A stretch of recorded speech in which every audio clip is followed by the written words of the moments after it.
Though the NHI's goal is to give everyone access to quality healthcare, it faces strong criticism with major industry bodies taking to the courts to stop its implementation. Legal challenges against the NHI question its constitutionality, how it might affect the private health sector, and whether it's financially sustainable. Here's a look at the main legal challenges.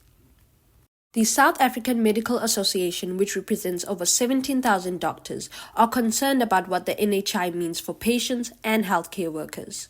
They're challenging sections of the Act that could limit where you get care, even if your local clinic is overcrowded or can't treat you properly, and say it's unclear how essential supplies will be bought and managed. The Board of Healthcare Funders, representing over 40 medical schemes, is also challenging the Act. They argue that once the NHI is fully implemented, medical aids won't be allowed to cover most basic services. That means you could end up paying for a private plan but still not be able to use it for things like maternity care.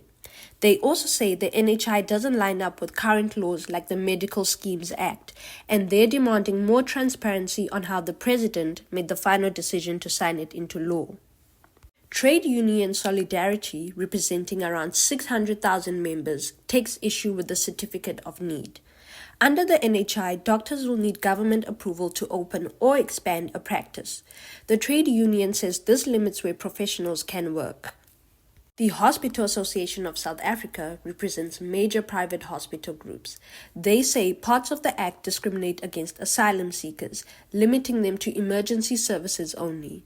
And the South African Private Practitioners Forum, which represents about 4,500 healthcare professionals, argues that the Act gives too much unchecked power to the Health Minister and the NHI Fund. Each group is calling for different sections of the NHI Act to be amended or scrapped completely. Some say the law as it stands isn't just flawed, it's unconstitutional. What is your take on the NHI? Join the conversation.